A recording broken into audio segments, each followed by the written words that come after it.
우리가 번 돈이니까 우리도 써야 할 거 아니야. 언제까지 애들한테만 퍼줄 거냐고. 그래도 애들이 잘 살아야 나중에 우리가 늙어도 봉양해 줄 거 아니에요. 그러니까 그 돈 아까워하지 말고 도와줘요. 누가 누굴 봉양해 준다는 거야. 요즘이 그런 세상인 줄 알아. 우리는 우리가 스스로 챙겨야지. 강진성은 아내의 말을 단호히 끊었다. 평소 차분하던 그의 목소리에는 흔치 않은 날선 기운이 서려 있었다. 당신은 가끔 보면 너무 이성만 따지는 것 같아서 서운해요. 나도 이렇게 서운한데 애들이라고 안 그러겠어요. 서운할 게 뭐 있어? 이제 당신도 애들한테 좀 신경 끄고 살아. 애들한테 물려줄 만큼 물려줬잖아. 우리 돈은 우리들이 죽을 때까지 쓰면서 나머지 인생 즐기면 안 돼? 강씨는 점점 더 언성이 높아지는 자신을 느끼며 한숨을 삼켰다. 그러나 아내도 물러설 기미가 없었다. 어차피 쓰고 남은 건 우리 죽으면 다 애들한테 알아서 갈 텐데. 우리 인생도 인생이잖아. 내 인생은 내 자식들이에요. 그렇게 애들 도와주고 싶으면 재산을 반으로 나누자고요. 그걸로 당신은 당신이 알아서 해. 나는 이 돈으로 죽을 때까지 살 테니까. 대화는 불협화음으로 끝났다. 강진성은 몇 마디 더 내뱉고 싶었지만 아내의 결의에 찬 눈빛을 보고 입을 다물었다. 이런 갈등이 처음도 아니었다. 하지만 그날은 왠지 모르게 가슴 한편이 아프게 저렸다. 강진성은 올해로 80세다.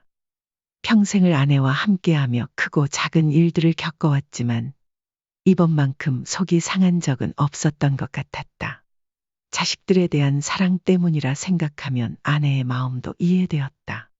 하지만 그는 자신의 뜻을 꺾을 수 없었다. 그렇게 하면 자신과 아내의 노후가 불행해질 것만 같았다. 강진성과 아내는 30세의 나이에 결혼했다. 둘 사이에서 아들 하나, 딸 하나를 얻었다. 주변 사람들처럼 5남매, 6남매를 둔 것은 아니었지만 두 자식에게 온 마음을 다하리라 다짐하며 살아왔다. 당시엔 경제적으로 매우 힘들었지만 악착같이 식당을 운영하며 돈을 벌었다. 그렇게 벌어놓은 돈으로 아이들에게 남 부럽지 않은 교육과 지원을 해줄 수 있었다. 중학생이 된 아들에게는 원하는 모든 것을 해주려고 노력했고 딸에게도 한치의 부족함이 없게 살았다. 그러나 사실 두 사람의 진정한 터닝포인트는 부동산이었다. 서울에 우연히 사둔 땅값이 폭등하면서 그들은 생각지도 못한 부를 얻게 되었다. 그런데도 강진성과 아내는 검소한 삶을 버리지 않았다. 그래서 천천히 재산을 불렸고 그 돈으로 아들과 딸을 좋은 대학에 보냈습니다. 대기업에 취직할 때까지도 아낌없이 지원했죠. 아들은 10년 전에 결혼했는데 그때 강진성과 아내는 서울에 있는 아파트 한 채를 사주었습니다. 딸은 오래전 나는 결혼하지 않겠다 라고 선언했지만 강씨 부부는 딸의 의견을 존중하며 그녀에게도 아파트 한 채를 마련해 주었습니다. 결혼을 하든 안 하든 독립해서 잘 살라는 의미였습니다. 그게 벌써 한참 전이었죠. 강씨는 그때를 마지막으로 부모로서 금전적으로 자식들에게 할 만큼 했다고 생각했습니다. 아들과 딸 모두 좋은 직장에 다니니 앞으로 먹고 살 걱정은 없을 터. 게다가 서울 한복판에 집도 한 채씩 있으니 남들보다 훨씬 좋은 조건에서 살아갈 수 있을 거라고 믿었습니다. 하지만 현실은 늘 그의 기대를 비껴갔습니다. 오늘도 준엽이네가 둘 다 늦는다면서 애들 밥 좀 차려달라고 하네. 아내의 말에 강씨는 신문을 내려놓으며 인상을 찌푸렸습니다. 아들 준엽은 두 딸을 두었는데 첫째는 초등학교에 둘째는 어린이집에 다녔습니다. 맞벌이를 하는 아들 내외는 종종 강씨의 아내에게 아이들을 맡기곤 했습니다. 또 어딜 나가려면 애들도 데려가라 그래. 왜 자꾸 맡겨? 애들이 할머니를 찾으니까 그렇지. 뭘 그래요? 아니, 오늘 저녁에 우리 앞에 축제에 가기로 했잖아. 나랑. 그건 내일도 하잖아요. 내일 가요. 오늘은 애들이 부르는데 어떡해요? 선약이 있다고 해야지. 그걸 그냥 혼자 가겠다 그래. 선약은 무슨. 당신이랑 약속한 걸 가지고. 나랑은 약속도 아니야? 강 씨는 그 말을 듣는 순간 가슴이 철렁 내려앉았습니다. 속으로야 수십 번 되뇌던 말이지만 정작 아내 입에서 그렇게 단호하게 나오리라곤 상상하지 못했던 것입니다. 에이 참, 가서 막걸리도 한잔 하려고 했는데 작년에도 갔었고 내년에도 있을 축제를 뭘 그렇게 아쉬워해요. 힘든 내 새끼들 도와주는 게 더 뜻깊지. 강 씨는 깊은 한숨을 내쉬며 말문을 닫았습니다.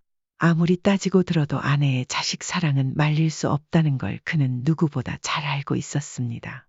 누구든 자신의 자식이 귀하고 사랑스러운 법이지만 그의 아내는 조금 남달랐습니다. 이따가 데려다 주기나 해요. 강 씨와 아내는 아들 집과 차로 10분 거리에 살았습니다. 강 씨가 그곳에 산 지는 20년이 넘었고 아들이 결혼하면서 강 씨 집 근처 아파트를 사들였습니다. 멀리 갈 때면 대중교통을 이용했지만 아들 집에 갈 때는 늘 자전거를 탔습니다. 자전거로 20분이면 도착하는 거리였기에 아들이 데리러 오지 못하면 강 씨가 아내를 자전거에 태워 데려다 주곤 했습니다. 천천히 자전거 페달을 밟으며 강 씨가 아내에게 말했습니다. 애들이 지금 나이가 몇이야? 둘 다 40대잖아.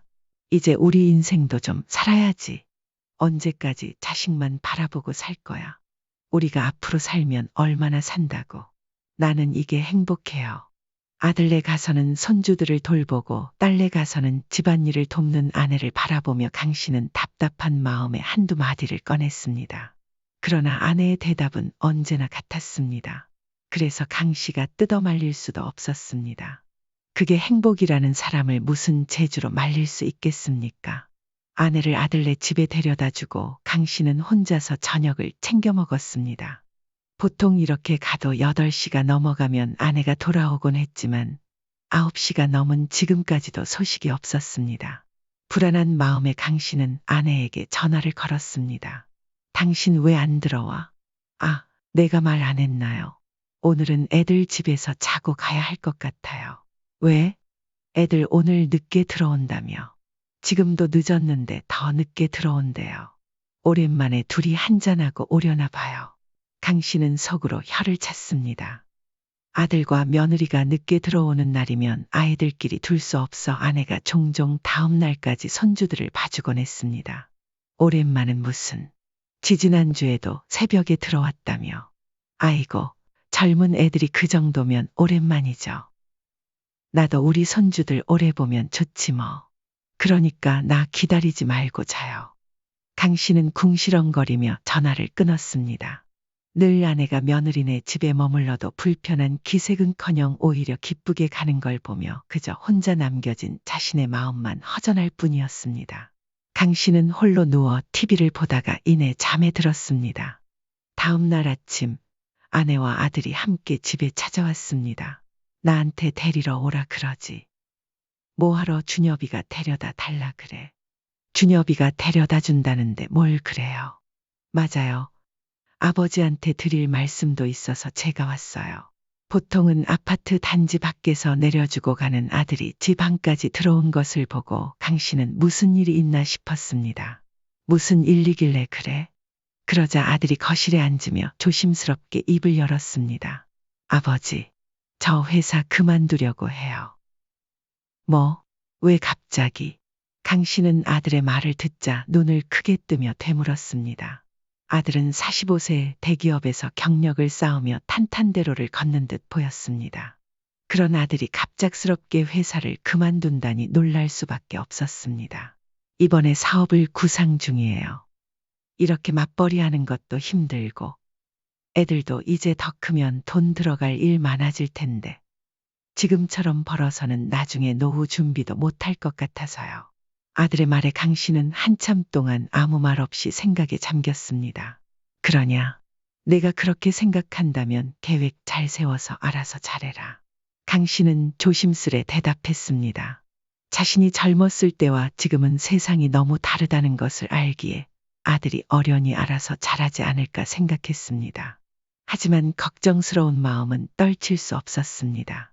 무슨 사업을 하려고 하는데?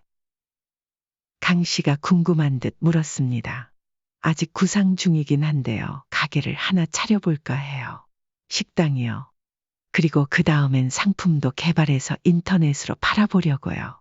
아들의 대답에 강 씨는 말없이 고개를 끄덕였습니다. 자신은 평생 식당 일을 해왔기에 그것이 얼마나 힘든지 누구보다 잘 알고 있었습니다. 아들은 강 씨와 달리 그런 일을 해본 적이 없었으니 더욱 걱정스러웠습니다.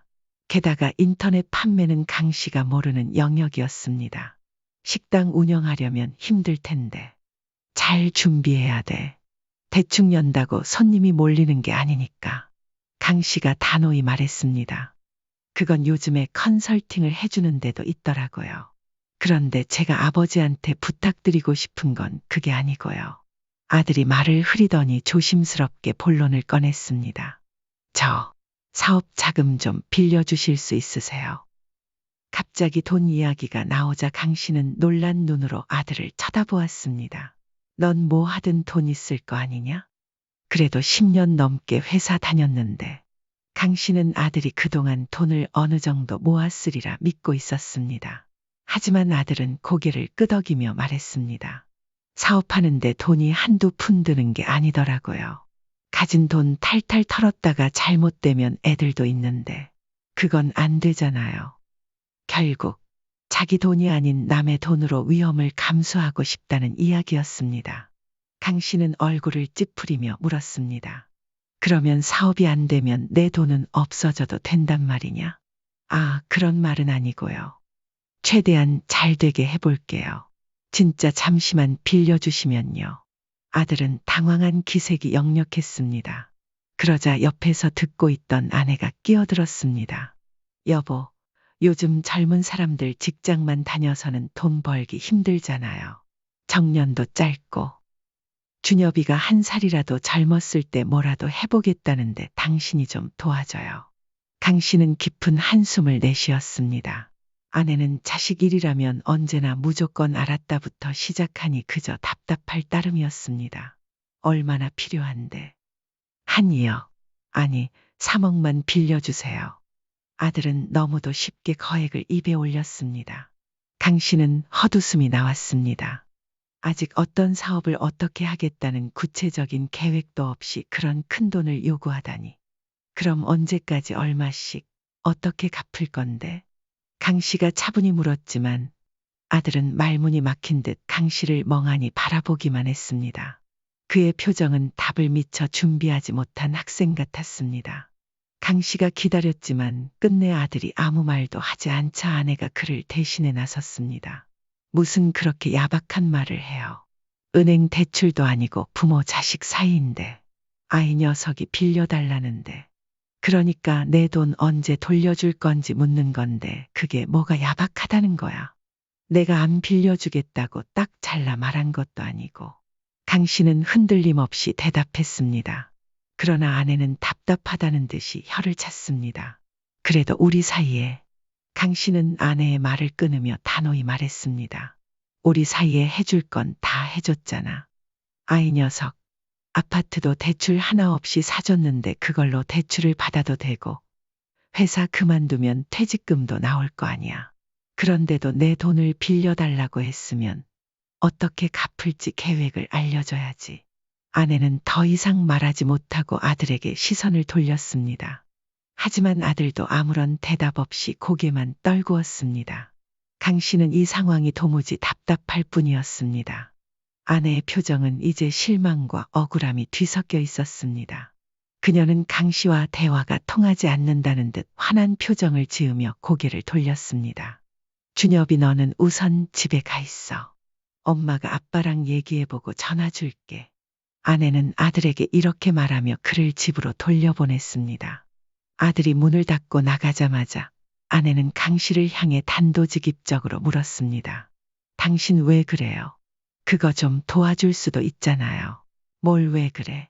우리가 먼 돈이니까 우리도 써야 할 거 아니야. 언제까지 애들한테 퍼줄래? 강 씨는 매정한 사람이 아니었습니다. 아들딸이 자리 잡는 데까지 물심양면 전폭적으로 지원해온 사람이었습니다. 하지만 그는 이제 그만해야 한다고 생각하고 있었습니다. 그래도 애들이 잘 살아야 나중에 우리가 늙어도 봉양해 줄 거 아니에요. 그러니까 그 돈 아까워하지 말고 준엽이 도와줘요. 아내는 답답한 듯 강 씨를 설득했지만 누구보다 답답한 건 강 씨 자신이었습니다. 그는 깊은 한숨을 내쉬며 입을 열었습니다. 누가 누굴 봉양해 준다는 거야. 요즘이 그런 세상인 줄 알아. 우리는 우리가 스스로 챙겨야지. 강 씨는 잠시 멈췄다가 아내를 바라보며 이야기를 이어갔습니다. 예전에 모임에서 만난 김 씨 기억나? 당신이랑 같은 고향 출신이라던 그 양반. 그래요, 기억나죠? 왜요? 그 양반이 모아둔 전 재산을 자식한테 탈탈 털어줬는데 지금 어디에 있는 줄 알아? 어디요? 뭐, 요양원에라도 있어요. 요양원에 보냈으면 양반이지. 거기도 돈 있어야 보내니까. 고향집 다 쓸어가던 배짱 좋은 놈들이 아예 집에다 버려놨대. 1년에 한 번이나 얼굴 볼까 말까 한다더라. 김 씨는 치매 걸려서 오락가락하고 돌봐줄 사람 없이 혼자 그렇게 방치된 거야. 아내는 말도 안 된다는 듯 고개를 저었습니다. 그건 그 사람이 자식 농사를 잘못 지은 거죠. 우리 애들이 어디 그런 애들이에요. 강 씨는 허탈한 웃음을 터뜨리며 고개를 저었습니다. 아니, 이 사람아. 그런 애들 아닌 애들 따로 있는 줄 알아. 김 씨도 바보라서 가진 거 다 줬겠어? 줄 때는 몰랐겠지. 사람은 누구나 상황에 따라 달라질 수 있는 법이야. 우리 애들이라고 안 그런다는 보장이 있어. 강 씨의 말에 아내는 눈을 반짝이며 따졌습니다. 당신은 가끔 보면 너무 이성만 따지는 것 같아서 서운해요. 나도 이렇게 서운한데 애들이라고 안 그러겠어요. 아까 준엽이 있을 때도 말을 그렇게 하면 안 되죠. 서운할 게 뭐 있어? 이제 당신도 애들한테 좀 신경 끄고 살아. 애들한테 물려줄 만큼 물려줬잖아. 우리 돈은 우리들이 죽을 때까지 쓰면서 나머지 인생 즐기며 살면 안 되겠어. 강 씨의 목소리는 점점 더 단호해졌습니다. 어차피 쓰고 남은 건 우리 죽으면 다 애들한테 알아서 갈 텐데. 우리 인생도 인생이잖아. 강 씨는 진심을 담아 아내에게 말했습니다. 그녀가 자신의 마음을 조금이라도 이해해 주길 바라는 마음이었습니다. 그런 강 씨에게 아내가 단호하게 대답했습니다. 내 인생은 내 자식들이에요. 강 씨는 그 말을 듣고 고개를 절레절레 저으며 한숨을 내쉬었습니다. 그런다고 애들이 고마워할 줄 알아. 자식들은 부모가 뭐 해주면 당연히 받아야 할 걸 받는 거라고 생각하는 법이야. 자식한테 무슨 보상을 바라고 도와줘요. 그냥 사랑으로 돕는 거죠. 어떻게 자식한테 이것저것 다 계산하고 해줘요. 우리가 낳았으니 애들 잘 될 때까지 끝까지 책임져야죠. 나는 죽을 때까지 그럴 거니까 당신도 마음 바꿔요. 아내의 목소리에는 강한 확신이 담겨 있었습니다. 그러나 강 씨는 억울한 마음에 속이 타들어가는 기분이었습니다. 아니, 애들이 이제 와서 뭘 더 잘 살아야 된다는 거야. 그러다가 나중에 애들이 관짝에 놓을 때도 당신이 눕혀주겠네. 답답한 마음에 강 씨의 말이 곱게 나가지 않았습니다. 이번 한 번만 도와주면 자리 잡겠죠. 준엽이 똑똑한 아들이니까요. 마지막이라고 생각하고 도와줘요. 날 봐서라도요. 그리고 그거 당신 재산 아니고 우리 재산인 거 알죠? 아내가 그렇게까지 말하니 강 씨도 결국 한 발짝 물러날 수밖에 없었습니다. 3억은 어림도 없어. 알았으니까 저녁에 애들 다 오라 그래. 진이도. 그래요. 당연히 진이도 와야죠. 그날 저녁 아들, 며느리, 딸 모두 강 씨의 집에 모였습니다. 거실에 가족들이 모여 앉자 강 씨가 본격적으로 말을 꺼냈습니다. 준엽이 너 사업한다고 했지. 3억은 너무 크고 5천만 원만 도와주마. 대신 갚으려고 하지 말고 사업에 잘 써. 강 씨의 말에 아들은 고맙기도 하고 어딘가 부족하다는 생각도 드는지 복잡한 표정을 지었습니다. 그 모습을 지켜보던 딸 진이는 깜짝 놀라며 강 씨를 바라보았습니다. 그리고 진이 너도 똑같이 5천만 원 주마. 그 순간 준엽이 불만스러운 듯 입을 열었습니다. 5천만 원이요? 그럴 거면 그 돈을 아예 안 주시는 게 낫죠. 아들의 말에 분위기가 싸늘해지려는 찰나 진이가 화를 내며 끼어들었습니다. 뭐, 오빠가 5천만 원 받으면 당연히 나도 똑같이 받아야지. 무슨 소리야. 준엽은 기가 막힌다는 표정으로 진이를 바라보며 반박했습니다. 야, 나는 애가 둘이야. 너는 혼자 사는데 그 돈이 뭐가 필요하냐고. 내 번 돈 내가 혼자 다 쓰면 되잖아. 내 돈은 내가 알아서 할 거니까 신경 끄고. 오빠만 주는 건 말이 안 되지. 그만해라. 강 씨가 둘 사이에 끼어드는 딸의 말을 끊으며 단호히 말했습니다. 둘 다 공평하게 똑같이 줄 거야. 싸울 필요 없어. 강 씨의 목소리는 단호했지만 집안의 긴장감은 쉽게 가라앉지 않았습니다. 이번이 마지막으로 원조해 주는 거니까 이제는 너의 힘으로 살아라. 강 씨의 단호한 선언에 따른 뜻밖의 목돈에 기뻐했지만 아들은 여전히 수긍하지 못한 얼굴이었습니다. 이거 가지고 어떻게 사업을 해요? 엄마. 엄마가 아버지한테 말씀 좀 해주세요. 아들은 또다시 강 씨의 아내에게 호소했습니다. 그래요, 여보. 미리 유산 준다고 생각하고. 강 씨는 아내의 말이 끝나기도 전에 끊고 날카롭게 대꾸했습니다. 뭐, 유산? 우리가 멀쩡히 살아있는데 무슨 유산이야? 내가 그래서 애들이 무슨 일만 있으면 손부터 벌린다고 한 거잖아. 강 씨의 목소리가 높아지자 아내는 움찔했지만 옆에 있던 아들은 오히려 한숨을 쉬며 불만을 토로했습니다. 저희한테 주는 돈이 그렇게 아까우세요.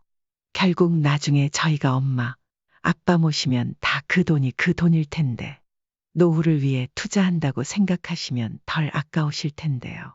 아니, 그래도 5천만 원 가지고 뭘 하겠다는 거냐?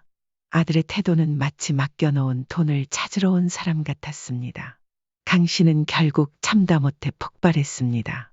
그래, 그 돈으로 할 게 없으면 그냥 받지 마라. 나도 줄 마음이 사라졌다. 강 씨의 단호한 말에 아들과 딸은 눈을 크게 뜨며 당황했습니다. 아니에요, 아빠. 저는 이거면 돼요. 딸은 얼른 강 씨의 눈치를 보며 말했다. 됐다. 너희 다 그만 가봐라. 강 씨는 더 이상 대화를 이어가고 싶지 않아 손을 휘저으며 마무리하려 했습니다. 그러나 아내는 안절부절 못하는 아들과 딸을 감싸며 다시 입을 열었습니다. 아니, 왜 준다 그랬다가 안 준다 그랬다가 애들을 들었다 놨다 해요. 준엽이가 절박하게 부탁한 걸 텐데 부모가 안 도와주면 누가 도와준단 말이에요. 아내의 말에 강 씨는 지쳐서 고개를 떨궜습니다. 봐, 그 돈은 내가 줄게. 당신은 신경 꺼요. 아들과 딸은 아내의 말에 안도하며 엄마만 믿겠다 는 말을 남기고 집으로 돌아갔습니다. 강 씨는 그런 아내와 단둘이 남아 다시 한바탕 할 수밖에 없었습니다. 나도 평생 같이 일하고 모은 돈이잖아요. 나한테도 그 돈을 어떻게 쓸지 결정할 권리는 있잖아요. 강 씨는 목소리를 높였고 아내는 그 말을 듣고도 쉽게 물러서지 않았습니다. 그는 이대로 있다가는 부부 사이가 틀어지고 가지고 있는 재산도 전부 거덜날 것 같은 불안감이 엄습했습니다. 결국 그는 결단을 내렸습니다. 그래, 그럼 이렇게 하자. 전부 반으로 나누자고. 당신 재산 반, 내 재산 반. 그리고 각자 그 돈으로 지지든 볶든 마음대로 하기로 하자. 그럼 됐지? 아내는 잠시 아무 말 없이 생각에 잠기더니 결국 천천히 고개를 끄덕였습니다. 좋아요. 그러면 내 돈 내가 애들한테 다 줘도 뭐라고 하지 말아요. 그래. 준엽이 주든 기부를 하든 신경 안 쓸 테니까 당신도 내 돈엔 손대지 마. 강 씨는 단호하게 대답했습니다. 나는 죽을 때까지 좋은 데 놀러 가고 맛있는 거 사 먹으며 내 돈 쓰다가 갈 테니까. 아니, 자식들한테 주면 다 다시 우리한테 돌아올 텐데 뭐하러 그렇게 돈을 끌어안고 있으려고 해요. 내가 알아서 한다니까. 당신은 그 돈 싸지 가지고 준엽이네를 가든 진이네를 가든 알아서 하라고. 결국 강 씨와 아내는 재산을 정확히 반으로 나눴습니다. 가지고 있던 부동산도 강 씨 명의와 아내 명의로 각각 분리해 처분하기로 했고 아내가 관리하던 통장 속 현금도 반으로 나눴습니다.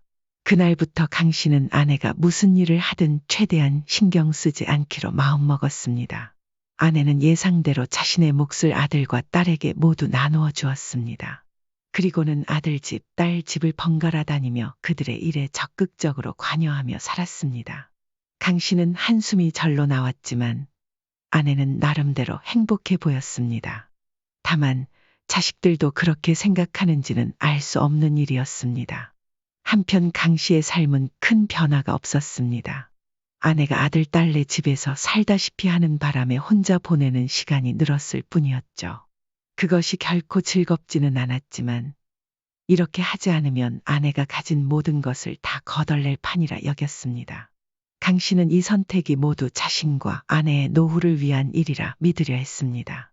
어느 날 강 씨는 혼자 있는 저녁에 아내의 전화를 받았습니다. 여보, 나 좀 데리러 와요. 왜? 오늘은 거기서 자는 거 아니었어? 할 일도 있고 집에 가야 해요. 그런데 애들이 어디 좀 가야 한다고 해서 못 데려다 준다 그러네. 강 씨는 마지못해 자전거를 끌고 아들네 집으로 향했습니다. 아파트 단지 주차장에 도착하니 아들 부부와 아내가 나와 있었습니다. 아버지 오셨어요. 그래, 얼른 타라. 그날 이후 강 씨는 자식들과 거리를 두기 시작했습니다. 자식들도 점차 강 씨의 눈치를 보기 시작했죠. 나는 가볼게. 바쁜데 얼른 볼일 보러 가. 강 씨는 짧게 인사를 남기고 자전거 페달을 밟았습니다. 그러나 출발한 지 1분 정도 지났을 때 아내가 옷깃을 당기며 말을 꺼냈습니다. 어머, 여보. 준엽이네 핸드폰 맡겼는데 안 받아왔네. 뭐? 핸드폰을 왜 맡겨? 아니, 나올 때 짐 들고 있어서 잠깐 맡겼는데 정신이 없네. 강 씨는 무거운 한숨을 내쉬며 자전거를 멈췄습니다. 아파트 단지 옆 편의점 앞에 아내를 내려주며 짧게 말했습니다. 알아서 하고 와. 난 기다릴 테니까. 잠깐만 기다려요. 얼른 갔다 올 테니까. 아내가 편의점 앞에 내려서 서둘러 아들네 아파트로 돌아갔고 강 씨는 자전거를 타고 왔던 길을 되돌아갔습니다. 아파트 단지로 다가가자 아들은 여전히 그 자리에 있었습니다. 그런데 며느리와 언성을 높이며 다투고 있는 모습이 보였습니다. 강 씨는 거리를 두고 자전거를 세운 채 그들의 대화를 들을 수밖에 없었습니다. 도대체 어머니는 언제까지 들락날락하실 거야? 이 집이 우리 집이야. 어머니 집이야.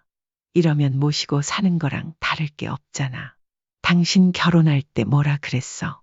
절대 시부모님 모시고 살 일 없게 한다고 했잖아. 근데 이게 뭐야? 모시고 사는 거랑 뭐가 달라? 며느리의 날카로운 말에 아들도 지친 목소리로 대꾸했습니다. 내가 이럴 줄 알았냐? 그래도 이번에 어머니 아니었으면 사업 시작도 못했어. 당신이 조금만 참아. 이러다 괜찮아지겠지. 아가씨한테 전화 왔어. 아가씨네 집에도 자주 가신다며 불편해 죽겠대. 아니, 전에는 안 그러시더니 이번에 돈 주시고 나서 왜 이렇게 되셨냐고. 그게 아니라 그전에는 아버지가 못하게 하셨던 거고 지금은 어머니가 애도 봐주시고 집안일도 도와주시잖아. 내가 엄마한테 말하든지 아빠한테 말해서 못 오시게 해야겠어. 이러다가 나중에 돈 줬으니까 모시라고 하시는 거 아니냐고. 전에는 애들 봐주셔서 편했는데 지금은 애들도 다 컸잖아.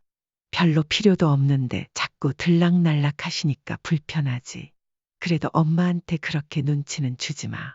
그리고 아버지도 재산이 많으신 거 알지? 알지. 멀리서 이 대화를 듣던 강 씨는 화가 나기에 앞서 씁쓸한 기분이 들었습니다. 입안이 쓴맛으로 가득 찼고 소태를 씹은 듯 참담했습니다. 그는 천천히 아들에게 다가가서 말했습니다. 내 엄마가 너한테 핸드폰 맡겼다. 그거 줘라. 아, 아버지. 아들은 놀란 얼굴로 강 씨를 쳐다보며 말을 잇지 못했습니다. 며느리도 당황한 표정으로 어찌할 줄 몰라 했습니다. 강 씨는 잠시 그들을 바라보다가 무겁게 입을 열었습니다. 내가 그냥 가려다가 한마디만 하겠다. 내가 그동안 내 엄마를 얼마나 말렸는지 모른다. 그렇게 돈 주지 말라고 했는데 내 엄마가 너희를 사랑하니까 고생하는 거 보기 싫다고 나랑 싸워가며 도와준 거야. 너희 고맙다고 떠받들라고 하는 거 아니다. 하지만 강 씨는 잠시 멈췄다가 며느리와 아들을 번갈아 쳐다보며 이어갔습니다. 너희 엄마가 보고 싶어서 찾아간 건데 그 뒤에서 이런 말들 나누는 건 잘못된 거잖냐. 물론 내 엄마가 너무 자주 찾아가고 참견하는 건 잘못됐다. 하지만 그게 그렇게 싫었으면 처음부터 그 돈 받지 말지 그랬냐? 돈도 필요 없으니까 참견도 필요 없다고 하든가. 아들과 며느리는 아무 말도 하지 못한 채 고개를 숙였습니다. 받을 땐 다 받아놓고 귀찮은 건 싫다. 이건 아니지 않냐? 강 씨는 마지막 말을 남기며 아들의 손에서 핸드폰을 받아들고 뒤돌아섰습니다. 아들은 더 이상 아무 말도 하지 못했습니다. 달면 삼키고 단물 다 빠지니까 뱉어버리려고 하는 거 아니냐? 강 씨의 목소리는 더 낮아졌지만 그 안에 담긴 날카로움은 뚜렷했습니다. 내 엄마가 자주 찾아가서 불편하면 그렇다고 솔직히 이야기하면 되잖냐. 그러면 내 엄마가 못 알아들을 것도 아니고 서로 배려하면서 불편하지 않게 얘기해야지. 아들은 고개를 숙인 채 아무 대꾸도 하지 못했습니다. 강 씨는 잠시 멈췄다가 다시 이어갔습니다. 돈 받았으니 볼일 끝났냐? 이제 됐으니까 연락 끊고 살겠다고 하는 거냐? 아니, 그게 아니라요. 아버지. 됐어. 너희 생각은 잘 알았다. 강 씨는 한숨을 내쉬며 말했습니다. 엄마도 너희한테 준 돈 돌려받을 사람도 아니야. 하지만 엄마가 아프든 어떻든 너희한테 부양은 절대 안 맡길 거다. 그건 내가 다 알아서 할 거야. 내 엄마나 내 노후는 너희한테 맡기지 않을 테니까 걱정 말아라. 아들과 며느리는 여전히 고개를 숙이고 있었습니다. 강 씨는 목소리를 낮추며 마지막으로 단호히 말했습니다. 그리고 너희는 이제 내 엄마한테 애도 맡기지 마라. 청소도 시키지 말고. 내 엄마 허리도 아프고 무릎도 아프고 안 아픈 데가 없다. 다 알고나 해라. 그는 아들이 내미는 핸드폰을 받아 들고 발걸음을 돌렸습니다. 아파트를 벗어나며 들려오는 말소리에는 더 이상 신경 쓰고 싶지 않았습니다. 아내는 강 씨를 보자 환히 웃으며 말했습니다. 준엽이 아직 안 가고 있었네. 아이고, 다행이다. 해맑게 웃는 아내의 모습을 보니 강 씨의 속은 더 타들어가는 기분이었습니다. 그는 말없이 자전거에 아내를 태우고 출발했습니다. 그러나 아내는 강 씨의 속도 모르고 밝은 목소리로 말을 꺼냈습니다. 내일 진인에 가서 알타리 김치 좀 담가주려고요. 알타리도 사가야 하는데 무거우니까 내일도 태워줘야 해요. 아니, 거긴 또 뭐 하러 가? 알타리 김치 같은 건 사 먹으면 되지. 혼자 사는 애가 많이 먹지도 않을 텐데. 그래도 사 먹는 거랑 직접 해 먹는 거랑 같아요. 강 씨는 기가 막혀 혀를 찼습니다. 자꾸 그렇게 애들 찾아가면 애들이 불편하잖아. 불편하긴 뭐가 불편해요. 나 없으면 집안 꼴이 되지 유리해요, 둘 다. 그리고 내 친구들이 얼마나 부러워하는 줄 알아요. 다른 자식들은 엄마 아빠 집에도 못 오게 한다잖아요. 불편하다고. 그런 거 보면 난 참 복 받은 사람이죠. 강 씨는 더 이상 대답하지 않았습니다. 착잡한 마음으로 페달을 밟으며 집으로 향했습니다. 집에 도착하자마자 그는 아내를 거실에 앉혀놓고 말을 꺼냈습니다. 이제 찾아가지 마. 진짜로 왜 그래요? 아까부터? 애들이 너 불편하대. 당신 같으면 안 불편하겠어요. 그렇게 자주 가는데. 우리 애들 그런 애들 아니에요. 아내는 단호하게 말하며 고개를 돌렸습니다. 강 씨는 답답한 마음에 더 이상 말을 잇지 못했습니다. 우리 애들이 무조건 효자라고 생각하지 좀 마라. 강 씨는 단호히 말했습니다. 그러자 아내는 얼굴을 붉히며 되물었습니다. 당신이야말로 애들한테 무슨 불만이 그렇게 많은 거예요. 예전에는 안 그러더니 요즘 들어 진짜 이상하네요. 아내는 더 이상 듣고 싶지 않다는 듯 방으로 들어가 버렸습니다. 강 씨는 혼자 거실에 앉아 깊은 한숨을 내쉬었습니다. 아까 아들네 아파트 앞에서 들었던 대화를 아내가 직접 들었다면 어땠을까? 아마 충격에 쓰러졌을지도 모를 일이었습니다. 아내는 지금은 몰라도 언젠가는 이 모든 걸 깨닫게 되겠죠. 하지만 그 순간은 생각보다 빨리 찾아왔습니다. 다음 날 강 씨는 외출을 마치고 집에 돌아왔습니다. 여보? 안 켜고 뭐 하는 거야? 현관에는 아내의 신발이 놓여 있었지만 집은 온통 어두컴컴했습니다. 강 씨는 전화를 걸어봤지만 아내는 받지 않았습니다. 진인에 무슨 일 있었어? 안방 문을 열며 강 씨가 말하자 이불 속에서 아내가 꿈틀거렸습니다. 아, 일어나 봐. 왜 그래? 강 씨가 이불을 걷어내자 아내는 부스스하게 일어나 앉았습니다. 눈은 토끼처럼 새빨갛게 부어 있었습니다. 진이가 이제 오지 말래요. 그 한마디에 강 씨는 무슨 일인지 단번에 이해했습니다. 혼자가 좋다며 결혼하지 않겠다고 한 딸을 귀찮게 했으니 당연한 결과였습니다. 그러니까 내가 찾아가지 말라고 그랬잖아. 나이 40 먹은 자식들이 언제까지 당신 품 안에 있는 자식들인 줄 알아. 옛날 같았으면 손주를 볼 나이야. 그리고 언제 지들이 먼저 찾아온 적이나 있냐고. 강 씨는 흥분하며 말을 이어갔습니다. 당신도 말이야 돈 줬다는 핑계로 애들을 오죽 못살게 굴었어. 못살게 굴긴 누가 못살게 굴었다고 그래요. 내가 애들도 봐주고 그걸 누가 알아주기나 하냐고. 옛날부터 봐준 공은 없다고 했잖아. 당신은 그걸 왜 몰라? 아내는 억울한 듯 목소리를 높였습니다. 그래도 내가 지들한테 어떻게 했는데 가진 거 다 주고 언제는 보상은 바라지 않는다고 하지 않았어? 당신도 은연중에 대가를 바라고 있었던 거 아니야. 애들이 그걸 모를 줄 알아. 아내는 아무 말 없이 고개를 숙였습니다. 강 씨는 그런 아내가 안타깝긴 했지만 차라리 잘된 일이라고 생각했습니다. 이제라도 아내가 정신을 차리길 바랐습니다. 그런데 다음 날 아침 강 씨에게 아들에게서 전화가 왔습니다. 그날 이후 처음으로 아들과 통화하는 순간이었습니다. 아버지, 그때는 정말 죄송했어요.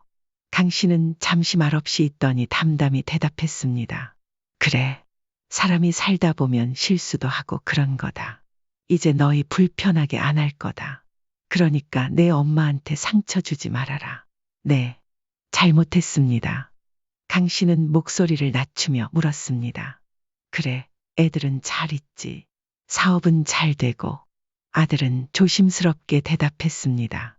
요즘 조금 힘들긴 해요. 생각처럼 일이 잘 풀리진 않네요.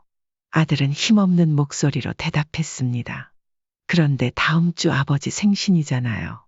애 엄마가 생일상 차려드린다고 해서 애들 데리고 갈게요. 뭐, 왜 안 하던 짓을 하고 그래? 한 번도 자식들에게 생일상을 받아본 적 없는 강 씨는 의아한 표정을 지으며 대답했습니다. 지난번 일은 그냥 잊어. 그러니까 그럴 것 없다. 아니요, 그것 때문은 아니에요. 드릴 말씀도 있고 해서요. 무슨 말? 그게 전화로 하긴 좀 그래서요. 가서 직접 말씀드릴게요. 아들의 목소리와 뉘앙스를 들은 강 씨는 뭔가 짐작이 갔습니다. 돈 얘기냐? 아, 그게요. 강 씨는 한숨을 쉬며 단호하게 말했다. 그러면 올 것 없다. 아버지, 제 말 좀 들어보시고요. 됐다. 강 씨는 아들의 말을 잘라내고 담담히 말했다. 그리고 생일에는 내 엄마랑 울릉도 갈 거다. 그러니까 올 필요 없다. 그러면 저희가 모시고 갈게요. 정해봐. 너 그렇게 나한테 잘할 것 없다. 너희끼리 잘 살아. 돈은 안 준다고 분명히 말했잖니. 아들은 잠시 망설이다가 말을 이었다. 꼭 돈 때문이 아니라요. 강 씨는 말을 끊고 담담히 대답했습니다. 그래, 돈 때문이 아니더라도 너희가 잘 사는 게 엄마 아빠한테는 생일상 차려주거나 여행 데려가거나 하는 것보다 훨씬 큰 효도야. 나 죽을 때까지는 내 주머니에서 너희한테 돈 나가는 일 없을 거니까 괜한 일에 힘쓸 것 없어. 우리 둘 다 죽으면 그때 진이랑 반씩 나눠 가지면 되지. 알아들었으면 그만하자. 강 씨는 전화를 끊고 한참을 생각에 잠겼습니다. 어쩌면 누군가는 자신을 매정하다고 손가락질할지도 모릅니다. 또 누군가는 아내를 욕할 수도 있겠죠. 하지만 강 씨는 아내가 왜 그런 결정을 했는지 그 마음을 모르는 게 아니었습니다. 그는 아내를 어리석다고 탓하고 싶지 않았습니다. 자신만의 방식으로 자식들에게 사랑을 베풀고 싶었던 마음을 누구보다 잘 이해했기 때문입니다. 다음 날 강 씨는 여느 때처럼 아내를 흔들어 깨웠습니다. 여보, 일어나 봐. 해가 중천에 떴어. 맛있는 거나 먹으러 가자고. 얼른 세수해. 이불 속에 꼼짝 않고 누워있는 아내를 바라보며 강 씨는 다정한 목소리로 다시 말했습니다. 입맛 없어도 나가서 돌아다니다 보면 절로 돌게 돼 있는 거야. 언제까지 집에 틀어박혀 있으려고 그래? 얼른 일어나. 아내는 마지못해 자리에서 일어났습니다. 30분 뒤 강 씨는 아내를 자전거 뒤에 태우고 가로수를 지나 시내로 향했습니다. 햇살은 눈부시게 내리쬐고 있었지만 두 사람 사이에는 여전히 풀리지 않은 감정이 남아 있었습니다. 그러나 자전거 바퀴가 부드럽게 도로 위를 구르며 바람은 두 사람의 얼굴을 스쳐 지나갔습니다. 여보, 오늘 점심은 당신이 좋아하는 곱창 어때? 곱창도 좋고 국밥도 좋아요. 강 씨는 말없이 웃음을 지으며 페달을 밟았습니다. 오늘 하루만큼은 서로의 차이를 내려놓고 함께한 시간을 온전히 누리기로 마음먹었습니다.